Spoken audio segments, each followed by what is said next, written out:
So, I don't know if you've been participating in the comics class that Gail Simone's been running on Twitter, but it's been really neat. It's been fascinating to sort of see people diving into kind of the tutorials in the language of comics, getting a feel for the storytelling, understanding how this stuff works. And I think Gail's really wonderful at being really inspiring. She's so welcoming to everyone and giving them an opportunity to come up with their own story stuff, to engage in the medium and to make people feel like they can and should be involved in this stuff. I know that it can feel really intimidating to make your own stories. I know it can feel intimidating on any kind of creative project because you don't know where it's going to go, because you don't know how it's going to turn out, like a live stream, whether you're going to have 4 people or 100 people or whatever. You throw stuff up on YouTube, or you create music, or you write a story, and you just hope that it works. You hope that it's fulfilling creatively. You hope that it's something that you want to keep doing, and you also, I think you hope that you follow through on the potential of it. But what potential that is hard to say. Everyone's process is a little bit different. Some writers are very much seat of the pants kind of writers. They like to start a story and just kind of dig around in the dark and figure out what that story is going to be. And other people are structural writers. They want to have a plan all the way through. I tend to be a structured writer. I want to have a plan, but I think having that plan actually gives me the confidence to break free from it sometimes, that I'll plan out my stories pretty in depth. I'll figure out the plot, I'll figure out the pacing of a story.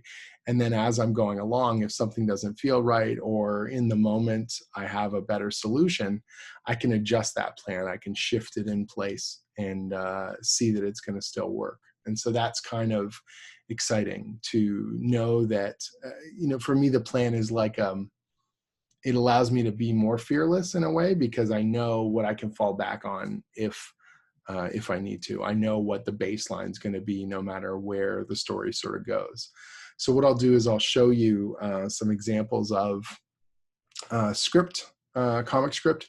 There is no set sort of format for the way a script looks. Some people, there's what they call Marvel style, which is very much like you kind of thumbnail out the whole page saying what the major beats are in a particular scene or sequence. And then the artist would go through and they would bang out the actual storytelling for each panel. And so it was very organic. And that was kind of a thing that Stan Lee came up with almost intuitively, because he was writing so many different titles in the Marvel universe, which is why it's called the Marvel style. Most writers in comics do full script. So they're writing almost all the description, all the dialogue first, sending that on to the art team. The art notes, the rough sketches come back, and then there's a back and forth kind of development process of the line art as you work. It's been a while since I've sort of kind of thought about this stuff on that kind of core mechanical level. So I'm going to try and take it to the absolute beginning and be as careful about it as I can, not assuming anything at all. So I'm going to share my screen here. This is an example of a scripted page. Now, this is the format that I use. I believe it's Greg Pak or Fred Van Lente came up with this particular format for a comic script. I don't think it's the only way to do stuff, but I think it looks really sharp. I think it's got a really nice balance in terms of the amount of information that's on a page, how densely it is delivered, but it's also very organized. There's never any doubt in terms of what's going on or how things are working. And so in this case, this is an older script. I mean, I wrote this in like 2009. So we're talking like, geez Louise, 11 years ago.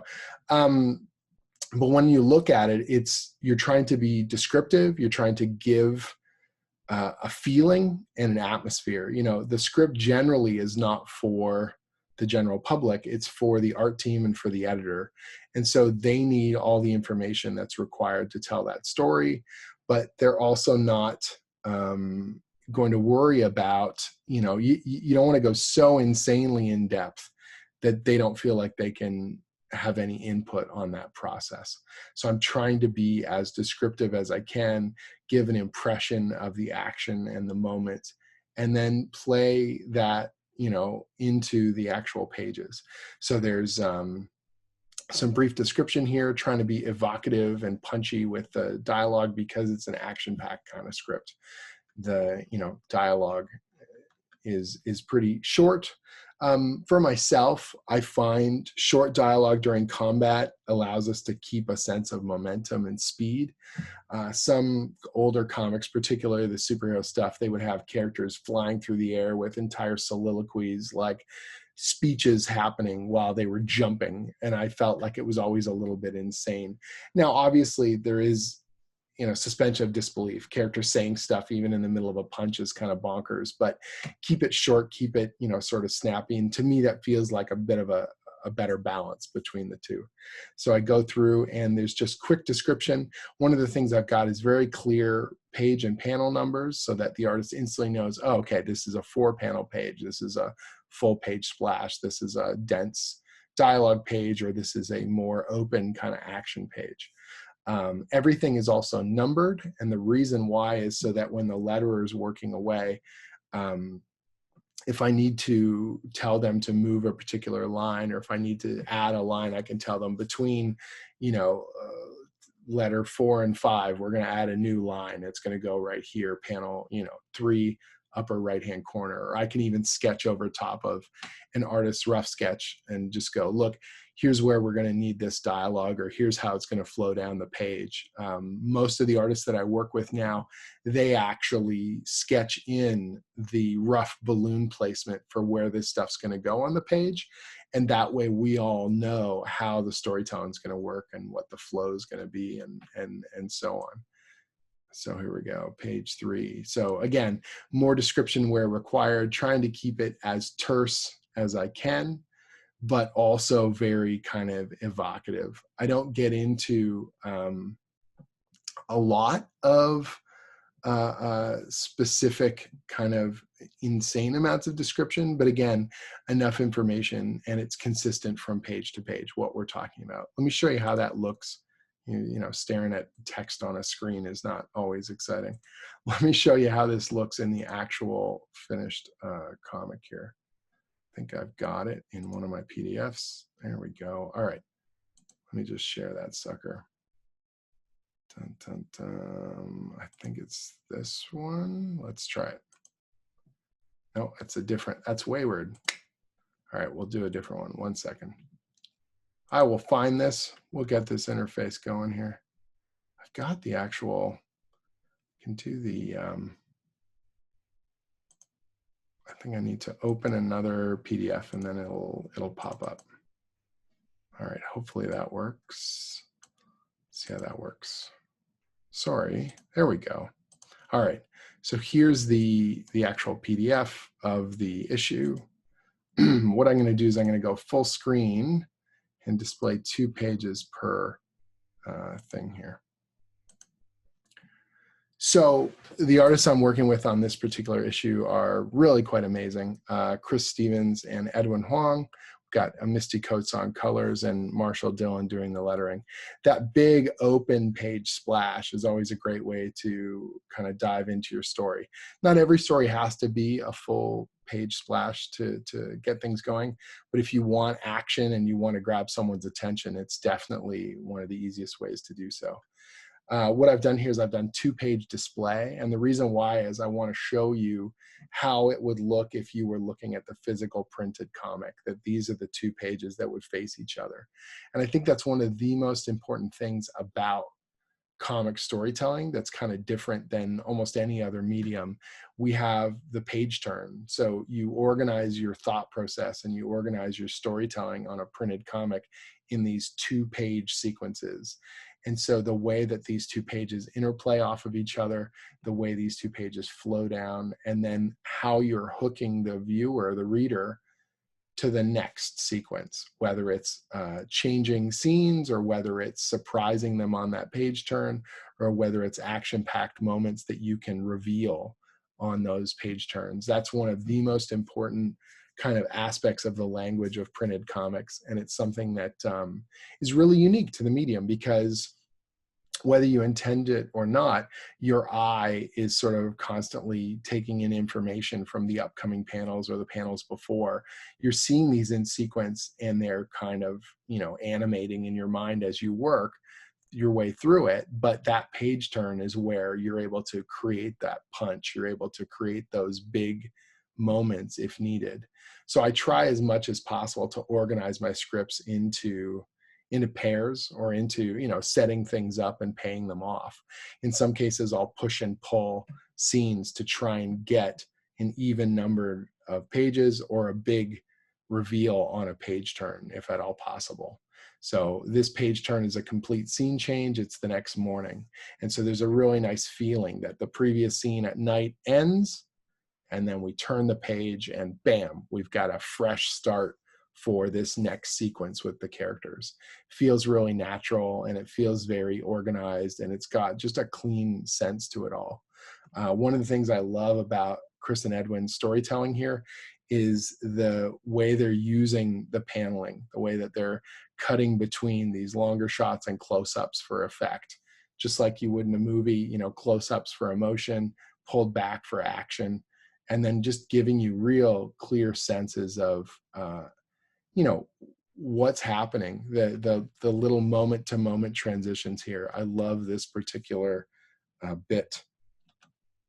Let me zoom in and then pan over. This little 2-part sequence where the dwarf is getting put into a headlock, and he's grabbing onto the big guy's face. And it's just like, you feel that little transitional moment. It feels almost like animation. I love that kind of stuff. It's so good. As we go through the issue, again, everything's organized into these clean pairs. One of the things I really like about Chris and Edwin's storytelling is the clarity of it, the real clean paneling with the sharp gutters. There are obviously all kinds of different ways to do a comic page, and there's more organic ways of doing it, or there's more kind of, you can punch around the panel borders and break through them and get really kind of crazy. But the reality is, in terms of an organized sort of page, it's nice to have that feel. It's nice to have that clarity. And if you haven't done this stuff before, I think it's, particularly for artists, it's very helpful to start with the basics, do it extremely well before you start getting kind of crazy. Otherwise, your core storytelling is going to suffer for it. And you always know where you're supposed to be on the page. You always know what's happening in the panel.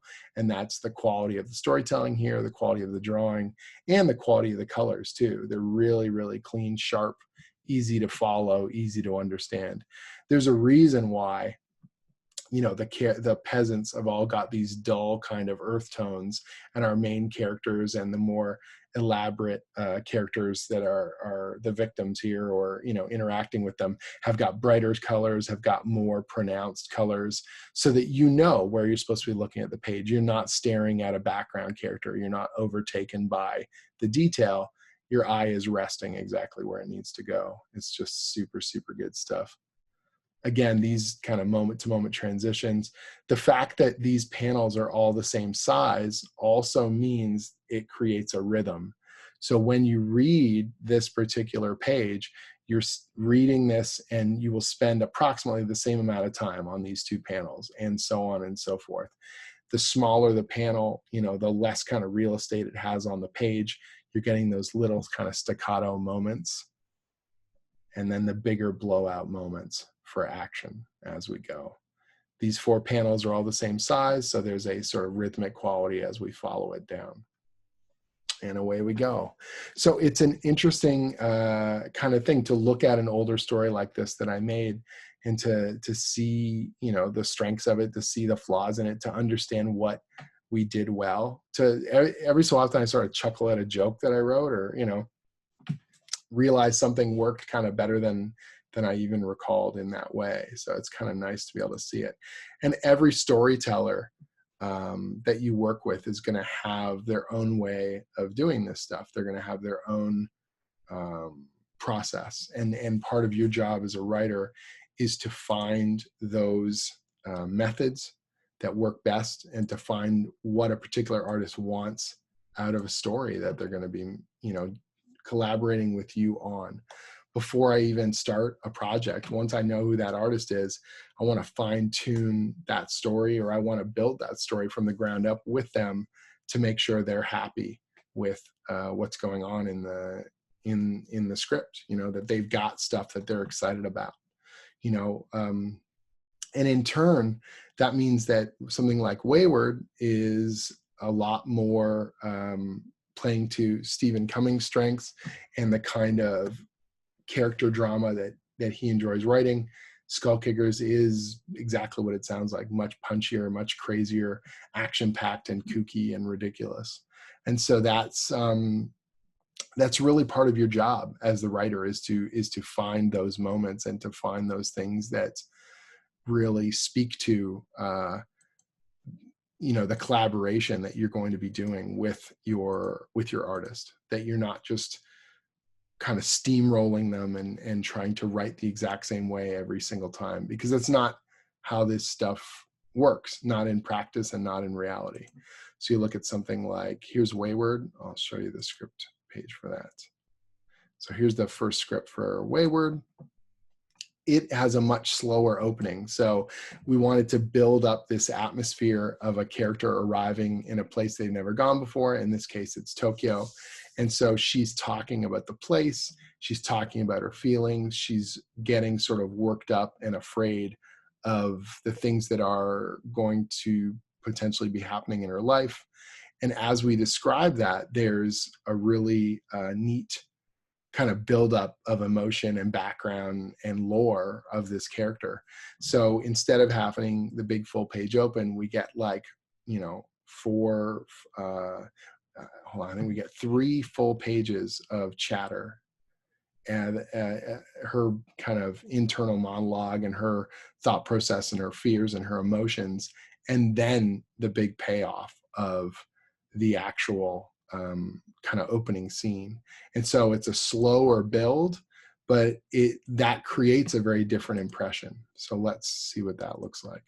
So here's that look. Let's go full screen. Here we go.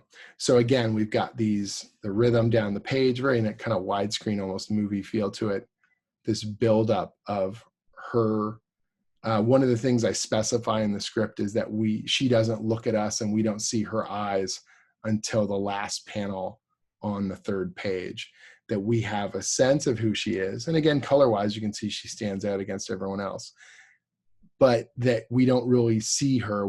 She doesn't see us or engage us directly until the end of that 3rd page. And then we flip the page and we have this big full page splash, the excitement and the kind of potential of Tokyo, essentially where she is and this new place and the adventures that it can represent.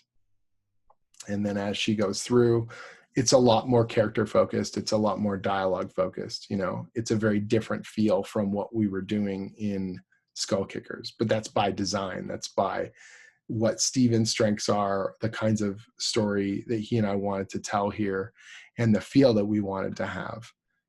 The number of panels per page, the smaller and the bigger ones building up again to these big moments. And then that page turn, boom, we get this big payoff. We get this big action moment sort of inviting us into this unusual situation, this big action-packed scene and the supernatural stuff that's going to come.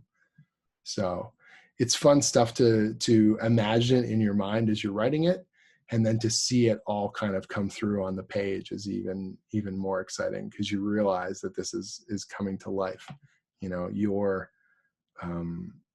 Your collaboration together is no longer just what you thought on the page, but now it's both of you, the artist and the writer, working together to make this thing and make it as cool and engaging as possible. Again, it's a little weird to look back on this stuff. This is from 2014, and to realize, how much stuff I've done since then, and how much I've learned. And I'm really proud of Wayward, and I'm really proud of Skullkickers. But as a writer, I've now I must have written 300 issues of comics by this point. And so every one of those are informed by these things that I'm doing and these projects that I'm working on, and the relationships that I'm building up with these artists. And so that's one of the coolest parts of being in this industry and working on this stuff, is having the chance to build up those cool working relationships and to realize that you are gaining, more experience in the form. Like, here's how to tell a good story. Here's a good way of working. Here are the kinds of things that people respond to and that you respond to, as a writer. So it can be a really fun sort of process, and the realization that you're constantly going to be growing and you're constantly going to be learning as you go, is honestly something that I enjoy a lot more now. I think at first I was so afraid that I wasn't going to be able to finish stuff, that I wasn't going to be able to do what I wanted, that each comic I put out was like my only shot at doing this. Like, oh my gosh, if people don't read this or they don't buy it, that's it, my career's ruined and I'll never be able to make comics. And it's just not true, like not even in the slightest. What you very quickly realize the more you do is that some stuff's going to work and some stuff is not.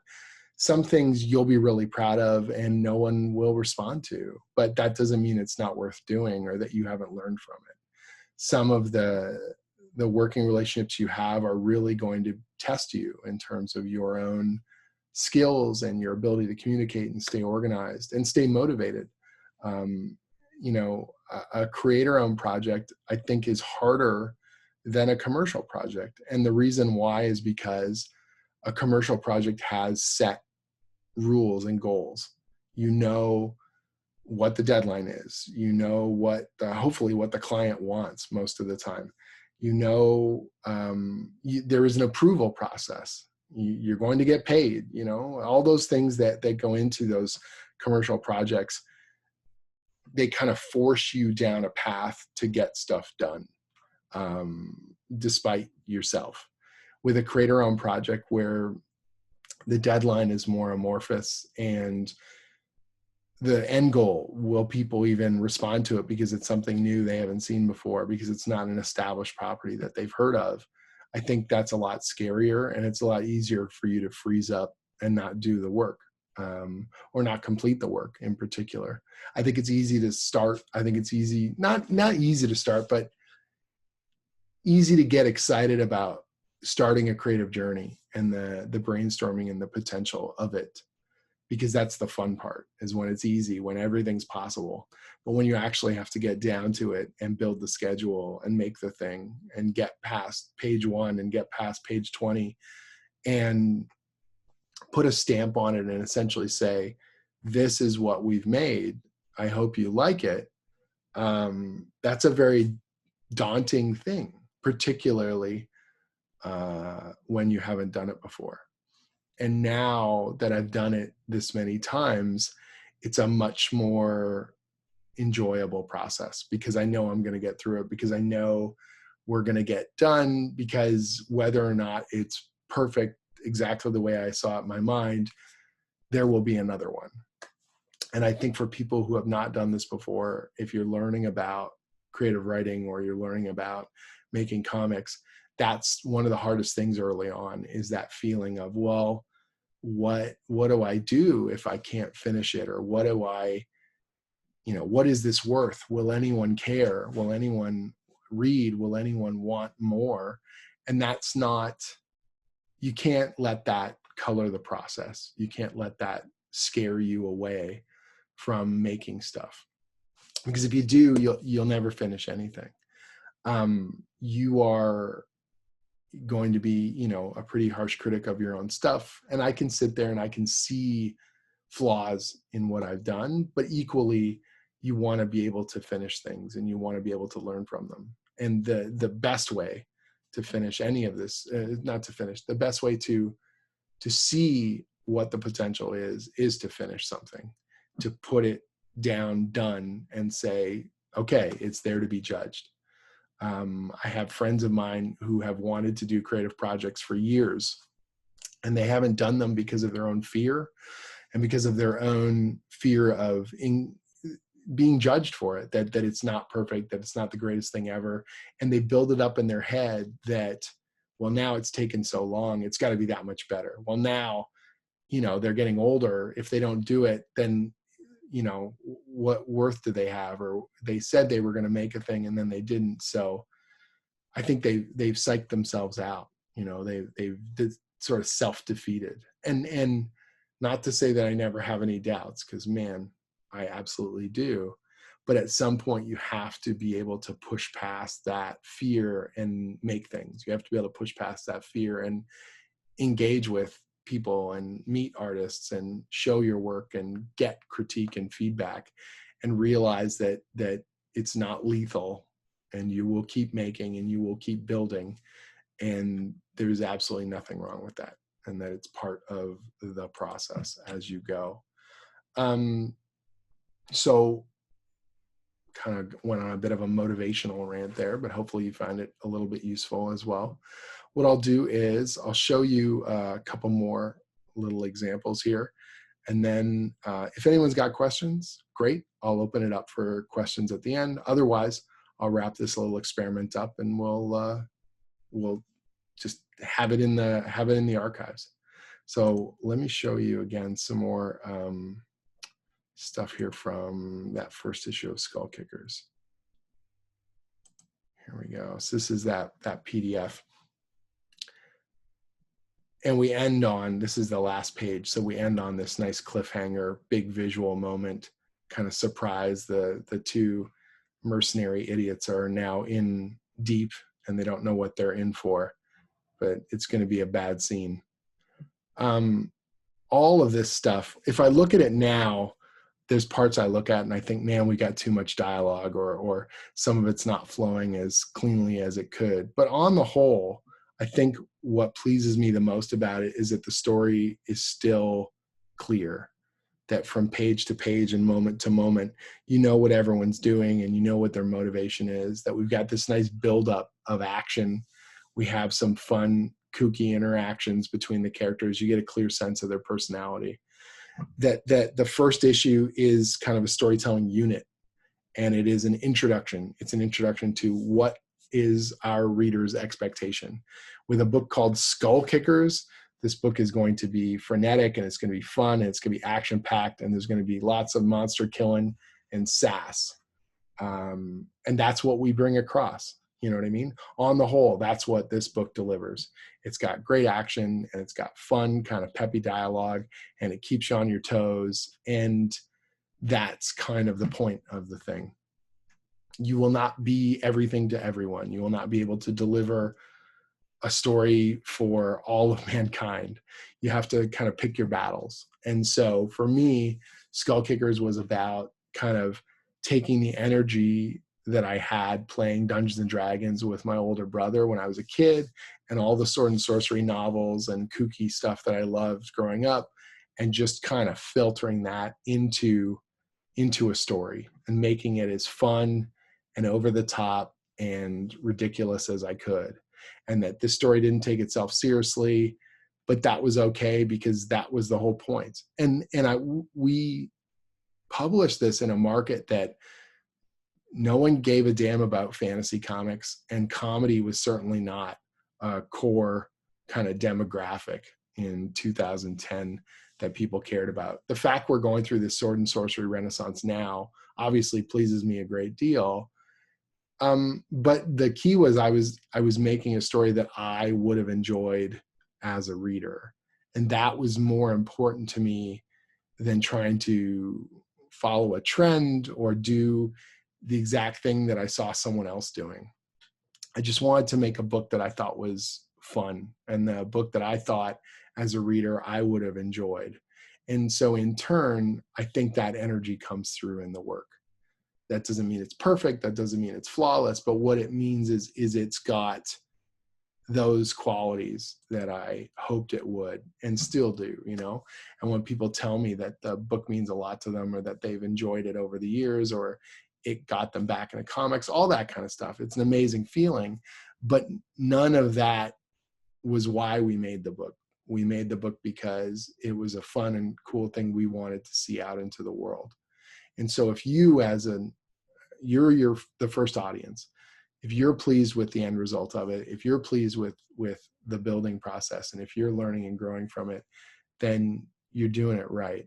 And whatever financial success it has, it's not completely out of your control. You know, you can market the thing and you can get a big publisher, or you can, you know, have those breaks, but that can't be your sole motivation. Your sole motivation can't be the success of the thing as a financial end result, or as a, how do I put this properly?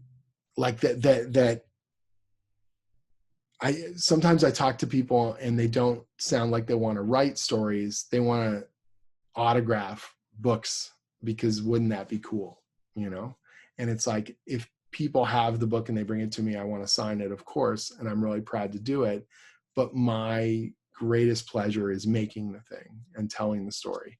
And if I do that, then everything else is gravy, you know? Maybe that's not like the cold-hearted mercenary way of making big bucks in this business, but it's worked really well for me in terms of passion. And I found a ton of projects that in turn have come my way because of that passion and because of that enthusiasm. So make a story that's going to work for you, make a story that you care about, and know that that can still be refined and that can be improved upon. But at the end of the day, you're the audience. And if you are making something that you're pleased with, then that's kind of a huge portion of it. Okay. I have rambled well and truly. If anyone has any questions in the chat, you can pop them on there. If not, I'll wait a few seconds or whatever, see if anything pops in. Otherwise, I will, I'll wrap this sucker up. We are all good. Cool. Okay. Oh, here we go. Questions coming in potentially. No worries. Like I said, this is my first time doing this, so I have no kind of preconceived notions. And I dropped it online without any kind of build up. Like, I probably should have said, hey, at 9 o'clock, I'm going to do a stream. But instead I was like, I don't know if I'm going to get done my pages tonight. So I wanted to keep it pretty flexible for myself. If I do another one of these, I'm going to try and schedule it far more in advance and beat the drum, as it were.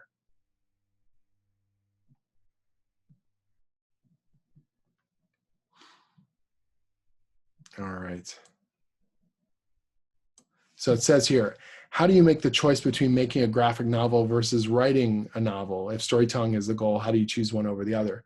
Well, I'm particularly obviously a comic book writer, so my preference is always going to be comics, graphic novels. I don't think there's a wrong choice for, you know, it just depends on the medium, right? If you have, sometimes the medium's going to speak to your choices on that. You know, so if you meet an artist and you realize that their style is going to fit really well with a story, maybe a graphic novel or a comic is going to be a good fit because the visuals are going to really accentuate it, you know, and make something more of it than what it is. I think a lot of times people think because graphic novels are trendy, they'll try and take a novel they've already written that they weren't able to get an agent to pick up, or they weren't able to get a publisher on, and they'll just throw an artist at it, that any artist they can find. And they're like, well, now it's a graphic novel and that stuff's trendy, so I'll get the publishing deal. And it's not really like that, honestly. Comics are not just bad movie pitches or failed novels rejigged for another format. They're not storyboards for a movie. They're not visualizations of a novel. They have a particular way of telling a story. They have a particular pacing. They have a way in terms of page count versus how much information you want to put into them. And all sorts of different writers and artists have different density of stories that they tell, what we call compressed or decompressed stories. But on the whole, you know, you're not going to get the kind of textured imaginative prose that you get in a novel, but equally the visuals are going to fill in so much information that would take pages and pages and still wouldn't, describe it fully. And so you have to really make a choice. If you're making a comic, play to the strengths of that. Make sure there's a strong visual component. Don't just fill the page endlessly with dialogue because you can. Don't just fill the page with text and make it an illustrated story. If it's a comic, then use that panel to panel storytelling to its strength. And so I don't have kind of a one size fits all answer for you. I can't just say, well, if your story is science fiction, it should be a novel. Like, it's not like that. It's about looking at that particular story and making a decision in terms of its visual storytelling potential in the way that comics are told. And if that works, then, or you find the right artist, or I would rather develop a project from the ground up with an artist, honestly, than try and drag someone onto a project and force them into my vision. That's something that I've learned over the years, that it's harder to bring an artist on board late in that process. If you feel like you've got it all written out and they don't feel like they have any involvement in it, it's not a collaboration. They don't feel like they're an equal partner in it, and they should be. They're going to spend an inordinate amount of time drawing that world that you're putting together, so they need to be excited and involved. The book that I did with Max Dunbar, it's called Stone Star. I don't know if you guys have seen it before. Let me pull up some pages from that. It was originally a different kind of project. Max and I had worked on other things, and Stone Star was something that it was an older idea that I had that he came on board later, and I retooled it entirely based on his excitement and based on what he wanted to draw. And it was very important to me that he had that chance to develop it, that visually, that we weren't just I wasn't just going to drag him on and tell him what it was supposed to look like or what it was supposed to feel like. So here's Stone Star. This is from the first issue we did for Comixology Originals. And in turn, its style is distinctly him.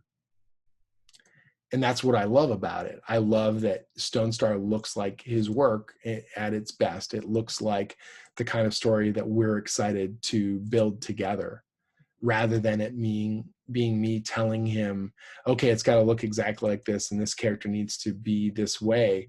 His artwork informed the personality of characters and the world just as much as my core kind of story idea. And the core idea behind Stone Star is it's like this roving gladiatorial arena that goes from planet to planet, bringing danger and entertainment to audiences all over the galaxy. And so it's this playful kind of sci-fi action story where anything can show up and it feels appropriate. And so that was really important to me, that Max was deeply involved in the development right from the ground up, so that we both were super excited and passionate about the end result. How's that for a rambling answer? All right. Anyone else? Any other questions? Oh, no problem. Yeah, same here. So you just said, hope everyone stays safe and healthy. I think we're all desperate for a little bit of human contact right now. And we all want to know that other people are listening and caring. So I think Twitter and social media can be a real vortex for negativity, and it can exaggerate a bunch of our fears, but it's also a way for us to find some shared humanity. So here's hoping that continues. I'm going to wrap up now. Thank you so much for popping in. And if I do this again, I would love to see you here. Otherwise, be well and be good to each other. Take care now.